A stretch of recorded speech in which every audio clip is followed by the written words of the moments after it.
Okay. So I'm just going to emphasize again that we will answer the questions, but they really can't be individualized student questions. So please, put the questions up there. We'll do the very best we can. We got through all of them last time. We're hoping to this time as well. But first, let me start by very succinctly summarizing the August 18th school board meeting, which, if you did not watch it, concluded at 1:30 this morning. So therefore, you might see George and I, we're fading fast. It's getting late for us right now, but we are going to be here to hopefully really talk about all kinds of different things that a lot of our parents have been asking about.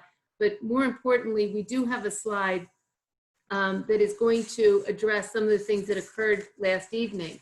As any of you that happened to watch it or read the paper this morning, last evening, it was determined that all of our students would stay virtual until October 19th, with the board reassessing data on September 22nd to possibly look at what might change at that point. And we are really going to discuss a little bit later in our PowerPoint what this virtual start for special education students will look like within our PowerPoint. So let's just get started, and it's a slide that comes in later, and I think it's one that a lot of people are going to be wanting to see. Thanks, George. Sure. So I will begin. Again, the PowerPoint we're going to go through first, and I will address questions at the end. So there's a lot of information we want to get to all of you. Whoops. All right, so first of all, if you've seen the last couple board meetings, Jenny and I were on there and spoke briefly about levels of support for all students, but specific to our special education students, additional supports that we've been putting in place, actually pre-COVID, but then some of them changed after COVID hit. For everyone's information, just to point out a few quick items on this PowerPoint, the parent information resources that we are continuing to share with you are also posted on the website. So in the spring, we have a page, a Radnor Township School District page on our website that has all the parent resources listed. They're broken up by category, and we would really encourage you to click on that on the website and click on that link so that you're able to see all those resources available to you. Some of the information is related to district resources, but a lot more information is related to outside supports and services. We've worked with a lot of our staff, our clinical support staff, emotional support teachers, counselors, social workers, and our Caring Foundation liaison. We have been working with them since the spring to gather resources and share them with you as they come available to us. And it talks a lot about telehealth and teleservices that are available to you. So again, we encourage you to go on there, and we will continue to update it as more information is shared. The last thing I'll point out on this page, we do have last year a new service provided in district, our clinical support counselors, and they will continue to offer support for all of our students, and they have already started virtual in the spring and will continue. If you're electing your child to be virtual, or we're forced to all be virtual, they'll continue to provide those services for your students. Same with Caring Foundation. Nadine Carroll's been with us for many years. She's our staff liaison. That process was also moved to a virtual process to limit, again, the in and out of additional staff in our buildings. And that will remain virtual for now in terms of that parent piece. Caring Foundation is also ready, if we need it, to provide additional support for our staff and parents. And on the second slide, again, just continue with some levels of support. We did this year bring in a new process called CSTAG. It is our risk and threat assessment processes, and we work with DCIU on that. We moved those processes to a virtual platform as well, and that will continue. Paraprofessional training, paraprofessionals are crucial members of the team, and we did provide them additional training in the spring related to some areas you see there. I apologize. Mental health, warning signs, mandated reported requirements, and we'll continue to train them this spring, okay? Or this fall, excuse me.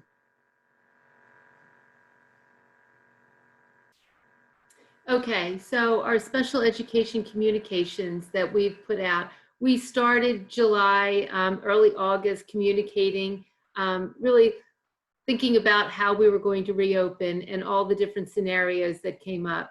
The board approval happened at Radnor Township School District for our health and safety reopening plan. That was July 28th. And of course, last night we had our August 18th board meeting. And again, the reopening plan was revised based off of the most recent information that we received from the Chester County Department of Health. So the case manager involvement, communication and training has occurred with our special education teachers regarding reopening plan.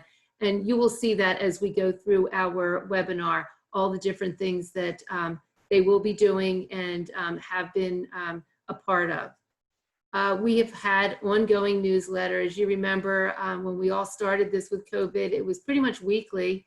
And then it went to once a month. We're hoping to keep it at once a month, but George and I have talked, and it's basically going to start coming out as things change. And I really hope it's not once a month, but if it changes more than that, we'll have newsletters that are more frequent. Hopefully it'll be less frequent, but we'll just go with whatever happens. Tonight is our special education webinar. We had our elementary student parents on in the first hour, and the second hour is for our secondary. We have question and answers. You see the chat room. We got to all of our questions at our last go around. We'd be more than happy to try to do that again this time. So if you have questions when we're doing our program here, please type them in. Anything that we don't get to, we will obviously answer, but all of these will also be included in our previously written out question and answer page that George has put up on our website. And finally, one of the last communications that has gone out is the communication for parents to select virtual programming over the hybrid programming this school year. It is a parent's option to do that. And again, it would be you and your case manager talking about that particular option and what the plan would look like should you do that. All right, and just a quick follow-up, that Q&A will also be emailed to you.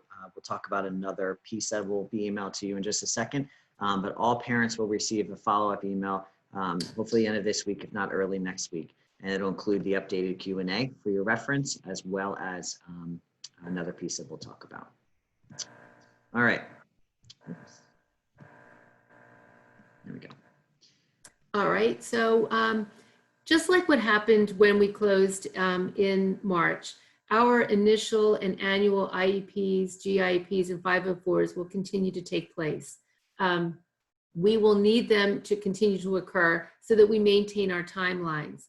Revision meetings will occur only as needed with our COVID individualized special education plans, which will be sent out to each parent to support our phase 2 and phase 3. So that would be our hybrid and our virtual phases. So those are some of the things that the case managers would be starting to work on. So evaluations have already been in progress. We've opened it up a little bit with our psychologists this summer, maintaining everything through our health and safety plan. And they have come in and started doing testing with students in the most appropriate way possible. We do have plexiglass screens. There's some shield wearing and obviously masks. They're doing a great job, and we will continue that as we work into the fall. So that is probably one of the biggest things that we need to do, because obviously, again, our timelines don't change, and we need to continue doing our biannuals and triannual reevaluations and evaluations. So the Zoom meeting protocol, again, nothing new here. This is what we're going to continue to do as we move forward. The scheduling will be with the case manager. They work with their scheduling secretaries. A meeting is confirmed. The team members will show up via Zoom. When possible, our documents, our IEPs and so forth will be emailed to you, the parent. We're going to try for at least 24 hours in advance, but please know that it becomes very difficult to maintain this sometimes. If it's a little bit later than that, we do apologize, but we realize that you need to have that document because it's very difficult for you because we won't be able to hand it to you in person. The documents, the annuals, will be written as if the child were physically in the building. So a phase one, everyone in and everything's fine. So we're going to continue doing that. There will be no reference of the interim plans within the IEP, but PDE and the recoupment services will be discussed within the COVID plan and the IEP, but we'll talk about that in a later slide. It gets a little complicating. After each of these meetings, the case manager, as always, will finalize all the documents and email the documents directly to you, meaning the annual IEP and the NORAP. We can US mail as long as we are in session, meaning my secretaries are in our office. As long as that's occurring, we can definitely US mail them. Please, if you don't get something through US mail, let us know. We will get it to you as soon as possible. Okay. So 504 agreements during COVID. Case managers at the elementary level are special education teachers, and at the secondary level, which applies to this portion of the webinar, is coordinators. We have two coordinators, one at the middle school and one at the high school. 504s are still in place, but similar to the interim plans for special education students, they're written as if the child were in front of us. Case managers, of course, as they always do and will continue to do, collaborate with the staff working with your student, with your child, to make sure that they're able to access the curriculum based on those accommodations, based on that plan. It really is depending on what phase we're in. We do recognize that the instructional delivery is different in all three phases, but those case managers, again, will work directly with the staff to make sure that those accommodations are implemented appropriately and as written. There are no interim 504 plans. We just want to make sure that's clear. The 504 plan as it's written will be in place. If there are concerns related to what accommodations are currently in the plan or any revisions that you would like to see, that should be communicated directly to the case manager. All right. And again, that is for elementary special education teachers, and secondary, it is 504 coordinators. So the meat of the presentation is really reviewing the interim plan. So I'm going to just in a second post the plan. This is a template, and this template was already shared with the special education teachers, and they will begin to write these plans over the next few weeks. We'll go over in the plan as actually stated. You will get the plan by September 4th. The teachers are not due back until August 31st. So we'll go over another piece with parental input, but please know that they are working diligently. It will be to complete these and get them to you. Please be patient. There's a lot of other things that they're doing, especially that first week. The interim plan I'm going to post, and again, it is similar to the spring, but there are some differences as it allows us to move in and out of these phases and still implement special education services. So as a recap, as Jenny stated a couple times, the phase one, back to normal kind of scenario, is not in this interim plan. That is the IEP. The interim plan that you see here and you will get for each of your student covers phase 2 and 3. So different than the spring when we were mandated to be all virtual. According to the RTSD health and safety plan, we have the ability to move in and out of these phases. We need to make sure that our special education teachers are equipped to deliver those services in each of those phases, all right? So a little different, and this is just a summary of what I just said, a little different than the spring plan. It is broken up into both phases, phase 2 and phase 3, okay? There are a couple major differences that I will point out. The rest will look pretty similar as I stated. The biggest piece that we need from you or input from you is going to be on a parental input form, and I'm going to go over that next.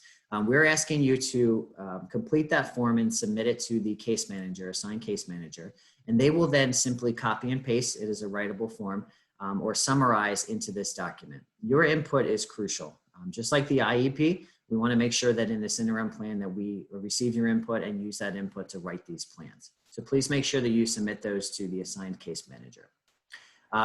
Similar to the spring, the service section is the same. The service section would outline for each of the needs identified in the current IEP. So for instance, the child has reading and writing support. The teacher, the case manager would outline what those services look like. In a hybrid model, different than the spring, when we have some students in person those services will look different. We have the ability to implement them more efficiently and probably more of them. If any of these sections do not apply to your child, they will be deleted. You will not see them. Different than the interim plans in the spring, we appreciate your flexibility as the staff worked so hard to get the virtual programming up and running. We did not formally track goals, and that you saw in those progress reports that came out. However, in this plan, and as we move forward, we do need to track goals. I want to state that it may not be all of the goals in the IEP, and some of the goals may look different. The biggest difference may be those goals that are observational. Even in a hybrid model, we don't have the students necessarily in front of us every day or full day. We need to make sure that we have goals that we can track, progress monitor, and of course are based on the needs of the student, each student. Again, any goal area that does not apply will simply be deleted.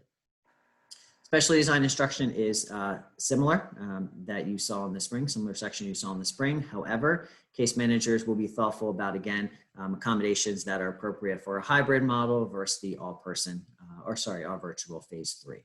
There may be more that we can do in that hybrid model. This section is new, the last new part, and that is placement. The placement will be marked the same as it is in the IEP. Your child gets learning support, autistic support, life skills, whatever it is. And that'll just simply be checked, one of those circles. The part that's different than the IEP, the placement section anyway, and this is to help our case managers really organize their schedules and sessions of services, is this last section. So a little different than the IEP where it lists time in the curriculum, so access to the general ed curriculum, and then access to peers, so there's 2 boxes. We broke it up so it's easy for them to, one, track the services, and then 2, communicate what they're receiving to you. So the first one, letter A, is the general ed schedule. So for secondary, in the hybrid model, it's an A-B schedule. There is the ability for some special education students based on need to attend every day, and we'll go over that in a second, and that is based on individual decisions. But the case managers have statements to put in here based on that schedule, all right? The sessions, we believe, is probably the most important section. That's going to summarize what services your child is getting. So very similar to the IEP where it's listing, let's say 45 minutes of direct instruction in comprehension skills, something like that. 30 minutes of speech and language once a week. They will summarize that top section that we went over into this portion. The difference is going to be, we'll go over it in the next slide, is what's called recoupment services. So some students will qualify for recoupment services, and they may be adding those services to this section as well. Because it's going to possibly, students may miss something else in their day, we need to make sure that we track that, all right? So this is going to look a little different than the spring plan. There is a parent acknowledgement, but please know that it will not be a NOREP sent with these, but it will be a notice. You will receive a notice, parents will receive a notice, and of course, procedural safeguards are still in place, all right? Phase 3 is the same as the spring. It is not to say that these services are all the same. Our teachers, and again, we thank all of them, have gone through extensive training this summer and will continue to go through training. I know their first week is pretty packed with how to support students in that all virtual model. Our special education teachers, we truly believe they went above and beyond to get those services virtual, and they have continued and will continue to even fine tune them further, all right? So it'll look similar, but there will probably be differences. Again, the goal section, the only goals that most likely will not be listed in their observational goals, things that we need the students to be in front of us in order to track. And again, George, I'm just gonna, I did it last time too, but that is another really big piece that is really different this time is the goals. We've added goals into our virtual if we end up going, when we're all virtual. So that piece is in there. Goals will be written and will be monitored based off of some new programs that we have, a new progress monitoring program that we have. Okay, go ahead, George. Yes, thank you. The section that is last on this document, and just for everyone's knowledge, will not be completed right away. We're going to go over that in a second. But we have it on this document because it applies to some of those services that will be provided in any phase we're in. And that's called recoupment services. The teachers will need all the case managers to collect new baselines and compare it to the data from pre-COVID. If any recruitment services are needed based on that data, they will be listed in this last part of the document. All right. What we believe is probably the most important for parents to complete and to help us with is this parental input form.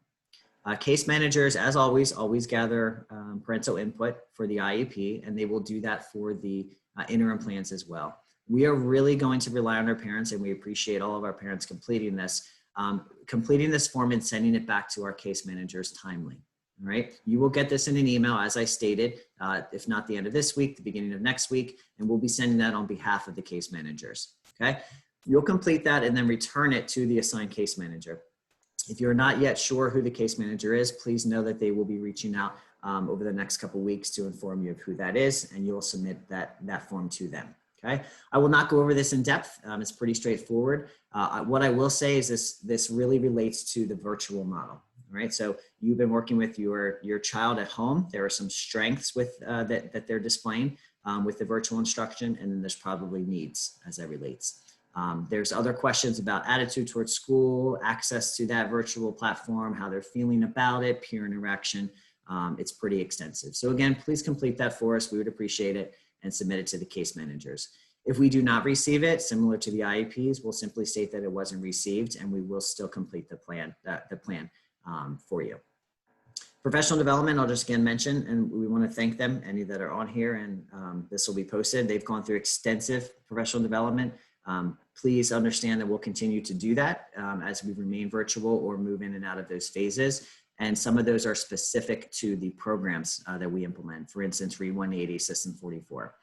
In the spring, we were not equipped to deliver all those programs virtually. We are slowly training staff and providing training for them in order to implement all those components. All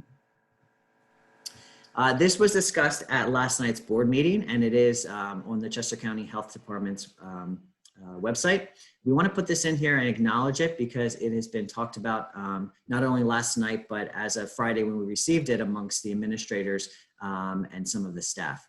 In that plan, although it recommends that all school districts begin virtual until October 9th, I believe, and that is what the board voted on last night, it does allow an exception in that guidance is for special education students to receive some in-person instruction. We are looking at bringing some special education students back in for in-person ahead of the October 9th date that the board approved last night. We will go over that on the next slide. We just please understand that we, based on last night's decision and the guidance we just received Friday, we're working around the clock to get our plan solidified, and we'll share that with you once we have a final decision. But again, some of that guidance refers to what we've been talking about at nauseam at board meetings and on our documents, the need for social distancing and hygiene practices, transportation, monitoring health, face covering, so the list goes on. All right.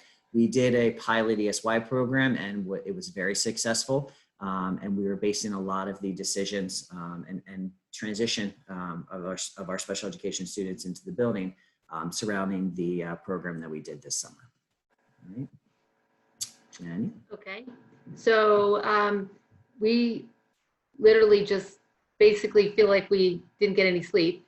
The board meeting ended at 1:30, and based off of the things that occurred at the board meeting, George and I started working on a phased opening, looking at what happened at ESY, how successful it was, and really starting to phase that in with a first group of students, kind of the more significantly needy students, then you go to a group 2, and again, looking all team decision based ideas of exactly what students would be bringing in next, and then a group 3, which would be all of the students.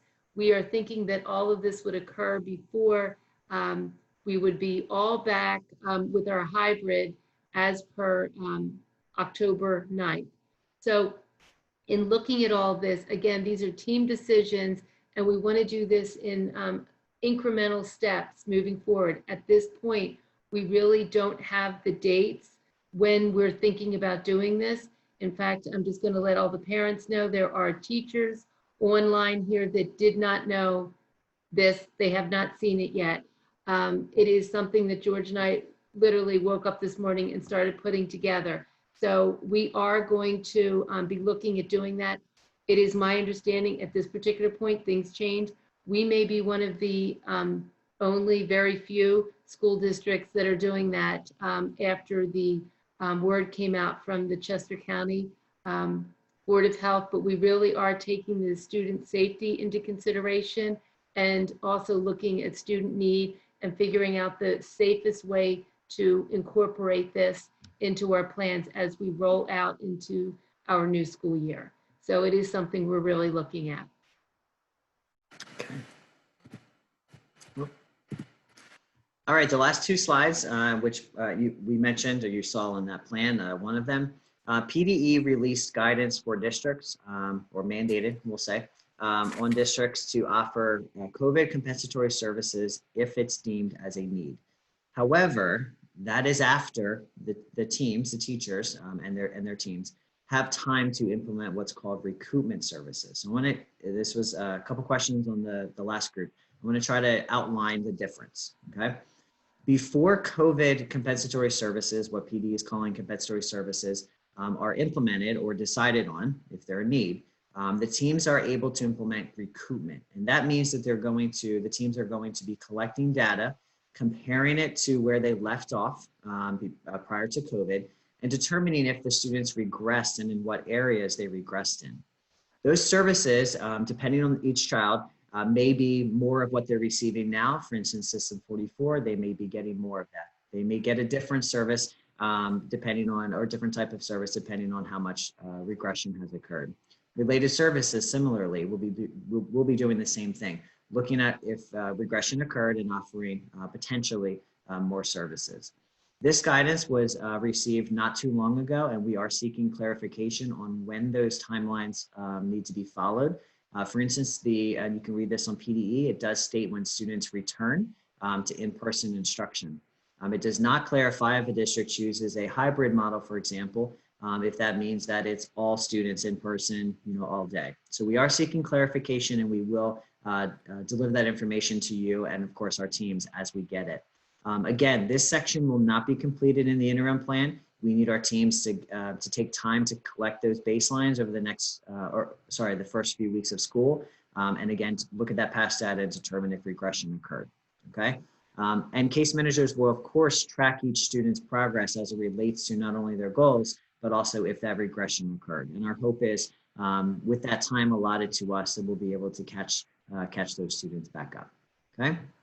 Now, the difference in recoupment services, which are implemented kind of initially and for the first 3 months, as it's stated in the guidance, after that period then, PDE, and there's, again, it's on the website if you'd like to read it, and also in our Q&A, PDE released guidance on what is then called COVID compensatory services. And this would be after the recoupment period.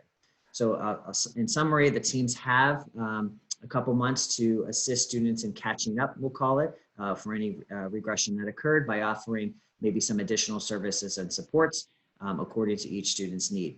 After that period, then the teams will meet for their students and determine if, one, they have recouped from that regression, recoup back up to the level they left us, and then if further services are needed. Please know that Jenny and I are again seeking guidance and really being thoughtful about what those compensatory services may look like. And we have some thoughts already, but we really need to see how the students come back, when they come back, how long they're back, and really where the students are, right, when they return to us. So we've been very transparent with staff and our parents. We will, of course, share that information as soon as we receive it and we are able to get the students back in person. All right. I'm going to stop the recording and we will answer some questions. Let's see if I can do it this time too. I did them all last time. Okay, so we're going to start